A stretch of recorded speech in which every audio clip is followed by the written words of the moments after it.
Abracapocus. Abracapocus, right? Yes, Abracapocus. All right. A little magic in my name. Little magic. Welcome to Obuchiteck Techno, and welcome to the first of what I hope is going to be many podcasts to come. In this podcast, we're going to interview a DJ that is slowly becoming one of my favorite DJs, Q. And in a couple of weeks, we're going to drop another video where we went to a warehouse rave in the middle of summer down south and wanted to see what they thought about techno. So if you haven't, please like, subscribe, and ring the bell for notifications. Thanks, and on with the podcast.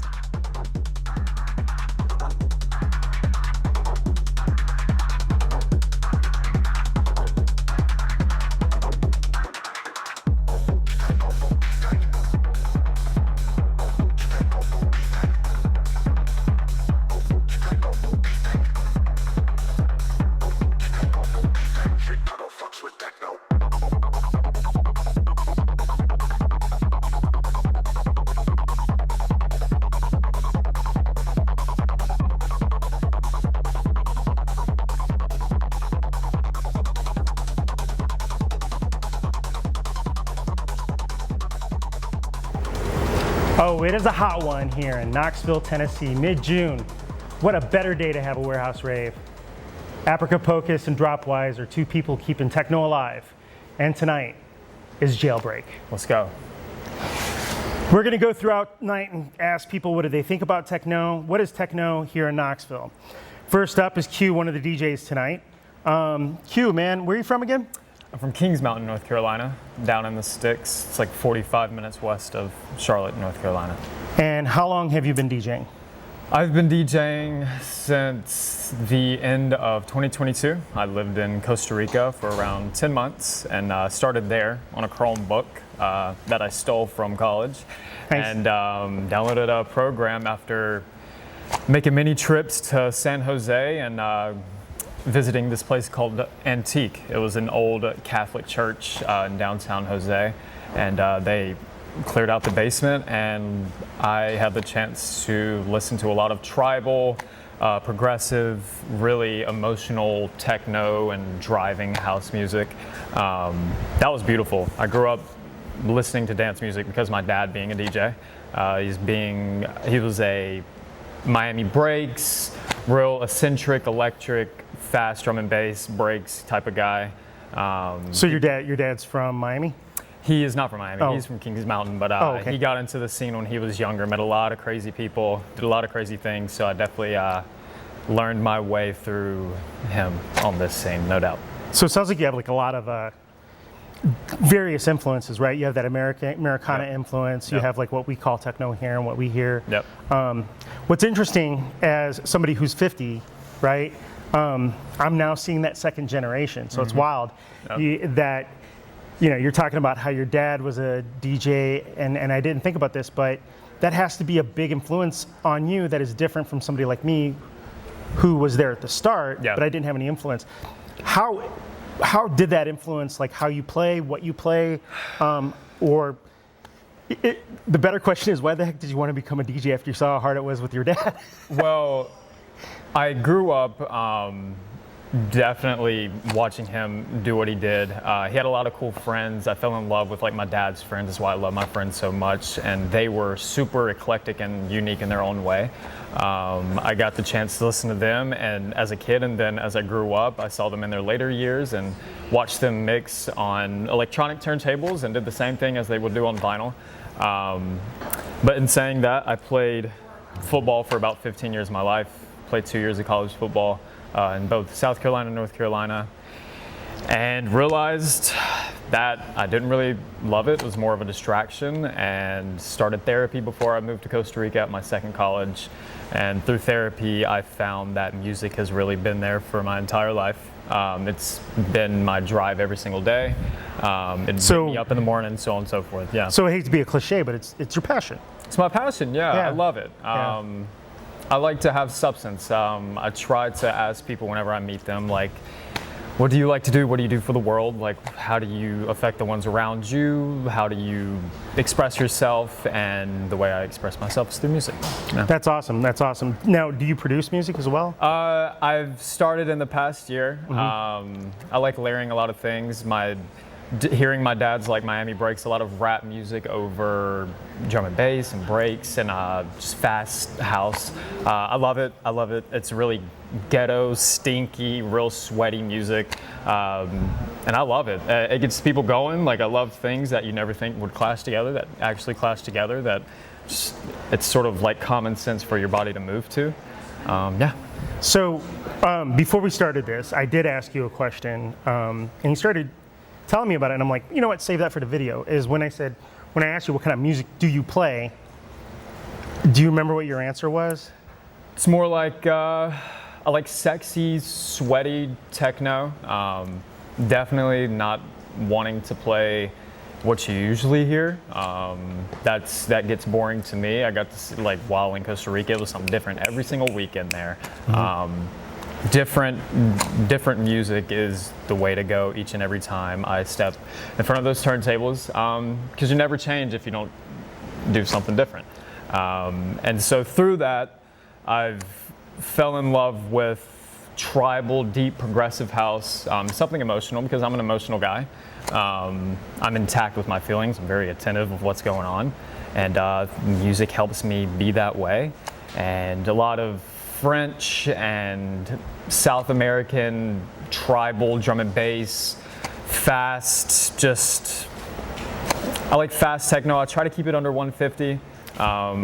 I've got some friends that have introduced me into like the 180 scene, and I've sped my tempo up, so I'm definitely looking to get into some faster music, no doubt. I think it's kind of interesting that you mentioned, how the repetitiveness gets boring, or that same sound always gets boring. And I think that's one of the traps that a lot of DJs fall into, is kind of staying homogenized throughout their set. Right? Yep. I play house, I play techno, I play this. Yep.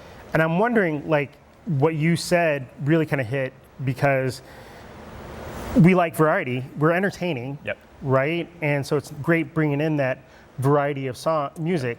Do you think that's because of growing up with a father who was a DJ from the scene that I'm from, where we didn't have things defined yet, so we didn't look for house music, we looked for good music. Yes. You know what I mean? Exactly. And that brought a big difference. Do you think that's why you feel that way, or is it just you just do it? That's just where you are. My dad always tells me before, like, I play a set, he's like, take him on a plane ride. I see a set as like a journey.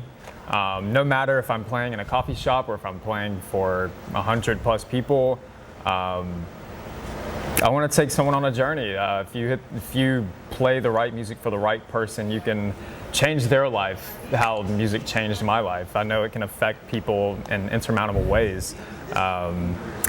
He just says, take a deep breath. Just realize that you're there to attract the right people, and you're not always going to appeal to the right people. And that's the beauty about music. There's infinite amount of songs in the world. I mean, it just keeps coming every single day. I think that's really, that's one of the things you said there is what I love hearing. Take them on a journey. Yep. I think there are different types of DJs. Yep. There's DJs who are, wedding DJs and stuff, not knocking them at all. It's what they do. They're there to play familiar stuff for the crowd. That's what they're there for. Yeah. When it comes to raves and to some area, nightclubs, and then now we have all the other events. Yeah. Those are entertainers that are not there to play that song that you wanted to hear. Yes. They're there to play that kind of something you needed to hear. Yeah. So that you know the term crate digging? Yes, of course. Yeah. Yeah. What I would assume that's probably where you kind of fall away from kind of that top 10. Yeah. And really dive into that crate digging, like you're going under the record store and looking in their basement. Of course. Where do you how do you hunt those down? So I was a big Apple Music guy. I just had Apple Music. Me and my sister and my grandmother had Apple Music growing up, and it was pretty simplistic. And then I met my girlfriend here in Knoxville, Tennessee. She's honestly, I met a friend, met her, and that's how I'm here now, year and a half later. She told me about Spotify and hadn't known about it, but I thought it was just a little corny music app. But then once I opened it up, it appealed to me, and being able to cultivate my taste on its own and then giving me various playlists throughout the day, that along with SoundCloud, things that match the energy of other songs. I'll listen to 150 songs a day at least. I try to, because I mean, I'm not going to listen to the song all the way through. I'll automatically know if I like a song if I skip to a third, to the half, to the second, to the last third of the song. I'll know it right then and there. So I don't spend a lot of time doing it. I'm pretty efficient with doing it. But it's fun. That's the beauty of it. I think the only tedious part is just downloading all the music. That's not that fun. It's kind of funny. I always thought that Spotify was, where people went and did mumble rap. I thought it was, and really bad quality. And that has become kind of a deep dive into, because there's not any guardrails there on what people produce. Even you can't look up genre. You have to have to get in there and kind of really get into, you have to spend that time finding that quality track, though. Yes. That's the only thing. But that's a really good one. Okay, so tonight we're going to be asking 3 questions. The first one is, what is techno? I think techno, I've never answered this question. I've never asked the question to myself, so it's definitely a question on the spot. Techno is beauty in electronic motion. I think it's what, how do I word this?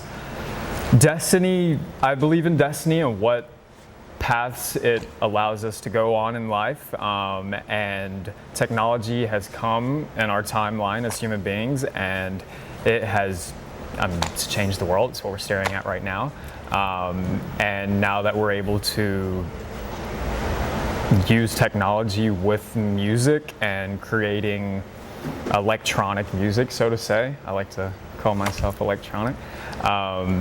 It's beautiful. I mean, you have the world in your hands when you have technology. So there's no limits on what you could do with techno. But I think I love structured techno. I try not to be all over the place. I like for my music to have common sense, but that's the beauty about techno and music in general. It doesn't have to make sense. It just has to make sense to the right person in order for them to enjoy it. So this YouTube page is very techno music oriented. Yeah. And I like to ask people we're going to be asking tonight who enjoys techno, who doesn't enjoy techno. Either way, I'm really curious about musical preferences when it comes to what people think of techno. Yeah. And then, so my second question is, where do you see the future of techno music? Where do I see the future of techno music? Or do you even see the future? Do you know? Do you have an idea? I see techno music is the now. Obviously, you see it everywhere. It's played in everywhere that you go that has a radio, basically. If you're not in the sticks, like where I'm from, they're definitely not playing techno music in the Bible Belt Deep South, but... Wait, we're in the Bible Belt Deep South right now. We're playing some techno. We are. We're in a beautiful town, and hopefully I can bring that back to my hometown. But it's...